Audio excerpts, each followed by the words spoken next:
medalha, ó Deus, medalha. Pois é, minha senhora. Pois é, este aqui.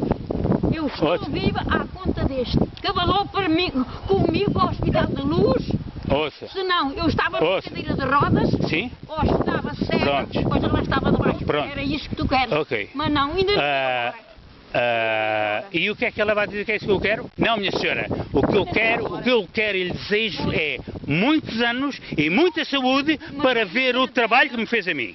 Está a perceber? Porque você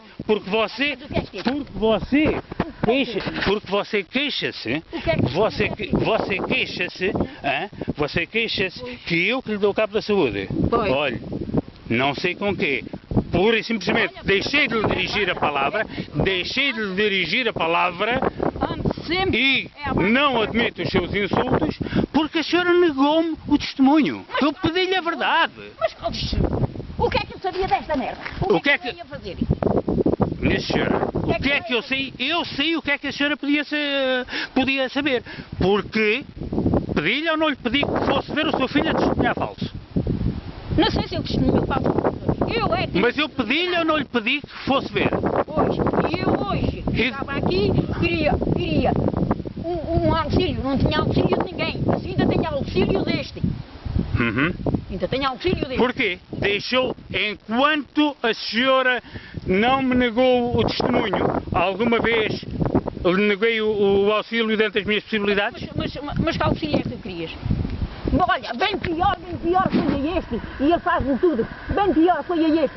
Fiz na ideia que não estava a fazer mal, com um pouco mais matava, e vê lá. Com um pouco mais matava? Então e porquê é que as análises que foram feitas disseram que aquelas substâncias não tinham qualquer influência negativa na saúde humana?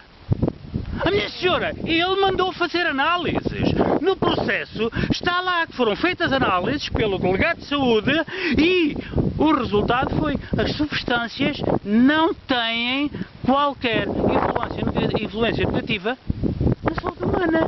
Porquê? Então fez-lhe mal? Fez? Pois claro que fiz. Depois de andar a gastar dinheiro aí. Pois foi. Pois foi, a ver se conseguia ir roubar alguma coisinha. Bom, mas esse... Partia tudo só roubar. Só roubar. Senhora, pronto. Tudo só roubar. A senhora... Só eu queria estar guardada para mim. Pois, se calhar muita